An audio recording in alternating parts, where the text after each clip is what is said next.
today. Kevin Flaherty, college basketball analyst, men's basketball, and also getting interest because of his ability when it comes to scouting and more when it comes to football. Kevin Flaherty joins Craig and Paul, David Smoak on 365 Sports. Kevin, now that you see where the Big 12 is, there's, 3 games left. How many teams is reasonable for them to get into the tournament in the NCAA men's tournament? I think right now you're looking at 9. If the season were to end today and, you said, okay, the NCAA tournament's tomorrow, there would be 9, and they would be 9 pretty solidly in. I think Texas is your 9th team in that scenario. Texas is looking like a 10 seed, probably a high 10 seed, not really on that 10-11 bubble right now. But those would be your 9 teams. And then you have 2 teams that are on the wrong side of the bubble kind of by a little bit, and that's Cincinnati and Kansas State. The one good thing about the Big 12 is it gives you a chance to make some statements, get some quad 1 wins. And so there is a chance, I think, for one of those 2 teams to maybe grab 1 or 2 of those to end the season, and then if they do something big in Kansas City, maybe put themselves into that discussion. But that's going to involve, a team like Kansas State going to Kansas and winning at Allen Fieldhouse. And I'm not saying that can't happen. Obviously, BYU did that earlier this week. But I do think that it's a little bit of a tall order for both Cincinnati and Kansas State right now. They're not just on the outside looking in, but they're not looking in directly from the window. They're looking in the window from across the yard. Yeah, so let's just take Kansas State. If Kansas State beats Cincinnati and then loses at Allen Fieldhouse and loses to Iowa State at home, then do they need to win 2 games in the tournament, or would you say that they'd already be out? I think they'd probably be out at that point. They would have a chance, obviously, with how strong the Big 12 is to ratchet up that resume in Kansas City. But at the same time, I'm not sure that they'd be able to do enough, other outside of obviously getting the league's auto bid by winning the tournament to get in at that point. Kevin, we were just talking with Greg Wrubell, the voice of BYU, and just kind of getting his thoughts on not only that win against Kansas, but just their first year in the league. How surprised, if at all, have you been with what you've seen from the Cougars and just diving fully into the Big 12 the way that they have in hoops? Yeah, I thought BYU would be better in football, and I thought BYU would be worse in basketball. When you look at their first season coming in and how they were going to fare, I did think that this is a basketball team that maybe had a chance to surprise a little bit, just because while they didn't have experience playing in the Big 12, it was the Big 12's most experienced team in terms of the number of guys that they brought back. And I think that's shown this year. When you look at the way that BYU plays, they're just so comfortable in what they do. And I think that there's something to be said about that. I'm thinking back to a big play that they had against Kansas, sort of in the clutch. It was a situation where they got the ball around the basket, and, Kansas guys are jumping all over the place to try and prevent the layup, and you see a kick out for an open 3 and a 3-point make. And a lot of teams aren't necessarily comfortable doing that in that situation.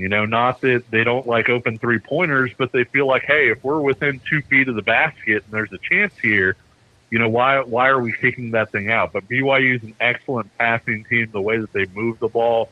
Obviously, the way that they shoot it, they hit 13 3-pointers in that game. I think their comfort level with who they are as a team, and Jackson Robinson being potentially, the Big 12 sixth man of the year, I think it's a deep, experienced group, and they're a team that, depending on how well they shoot in the NCAA tournament, they could win a game or 2. Kevin, is Baylor good enough to be dangerous, or are they erratic enough to be out quickly?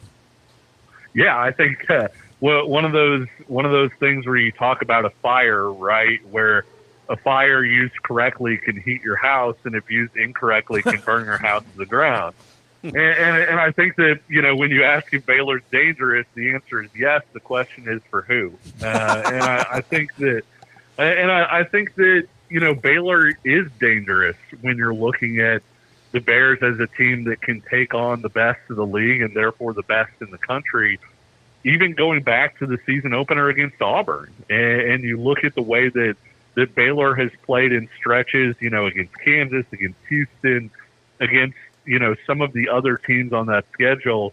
Yes, Baylor is very dangerous for opponents when Baylor is turned up in the right way and the right guys are playing, really well. I also think that Baylor is a team that like so many teams this year, it's an inconsistent team. And it's one that you look at the Michigan State game, obviously, you look at certain stretches in that same Kansas game and throughout the season, there are times where you look at it and you say Baylor should maybe be a little bit better right now than it's playing. And I think, the youth, not necessarily just, Baylor having a young team, but relying on newcomers the way that they are. Of course, a lot of people are in those same spots. That's going to happen, when you have guys that aren't used to your team's culture, that are coming in to college basketball, straight away when you look at a Jacoby Walter and an Yves Missy, obviously, but also a guy like Ray J. Dennis, who's coming in and has played a lot of basketball, but not at Baylor. You're going to hit some of those bumps in the road. And I think that's what makes Baylor maybe the Big 12's most interesting team heading into the final, week and a half of the season, Big 12 tournament, and then into the NCAA tournament, is this is still a team that I think has that potential deep run in them in the NCAA tournament. The question is, are they going to get there over the next couple weeks, or is it going to be something where you wind up saying, well, shucks, if the season was a month longer, maybe they'd get there.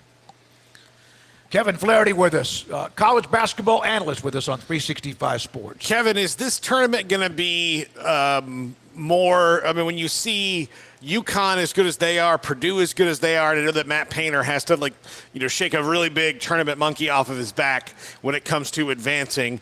But you have these good teams like Houston at the top. Do you think when it comes down to the last weekend, we're going to see more of those high-seeded teams, or do you see more of a continuation of last year where that COVID year and the transfer portal and the veteran nature of all of college basketball creates more chaos like we saw in 2022 or 2023? Well, there's kind of a truism out there in that whenever we think that, hey, the top of this sport is pretty settled is when you have a wild NCAA tournament. And whenever you feel like, hey, this is an NCAA tournament where you're going to see absolute carnage, a lot of times for whatever reason, that tournament turns out fairly chalk. And, I said, maybe a week or two ago that there have only been 2 NCAA tournaments that I probably would have predicted if you would have given me, say, 2 teams versus the field, where I would have picked those 2 teams and said, okay, I'll take those 2 teams over the field. One of them didn't wind up happening, and that was in 2020, I would have taken Kansas or Baylor versus the field. I thought those were the 2 best teams in college basketball, and I thought that one of those 2 was going to cut down the nets. Ironically enough, the other time would have been the very next year. I thought Baylor and Gonzaga were the 2 best teams in the country by a fairly significant margin, and I would have picked those teams. If you offered me this year, you said, hey, it's Purdue and Houston, or, Purdue, Houston, and UConn versus the field. Let's even up it to 3 teams. I think I would probably take the field, but at the same time, it feels like every time we say that is when one of the favorites winds up, kind of running to the title. Who is your player of the year in college basketball right now? Is it Edey at Purdue? Is that a given or somebody else? It's Edey for me, although Dalton Connect has made up about as much ground as I think you possibly can. It's so tough, though, because I think we've had so many discussions over the last few weeks about what Kevin McCullough means to Kansas, right? And he was a guy that was on sort of everybody's mid-season first-team All-America team, and since he's been out, Kansas has looked like a little bit of a different team, but they've still ultimately probably been an NCAA tournament team. You take, you take Zach Edey off that Purdue team, just act like he didn't exist, I'm not sure Purdue reaches the NCAA tournament. I'm not sure that Purdue has a really good team. And I like those guards. I think they've grown up a lot since last year. I don't think we're going to see another Fairleigh Dickinson type game because I do think that Braden Smith and those guys have gotten a lot better. But at the same time, Edey is such a huge part of everything that they do. And I think that with Tennessee, it's sort of a similar situation to McCullough. If you take Connect off that team, they probably become a usual Rick Barnes team, right? Like the type of team that defends really well, but quite frankly, on offense, they'd be better off punting the ball at the rim. And so it does change a bit, but I still think that Zach Edey, I think he's the best player this year. I also think that he's probably the most valuable player in terms of what he means to Purdue and what Purdue would be without him.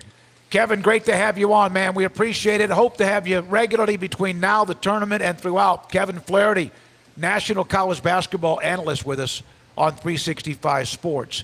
All right, we have Jim.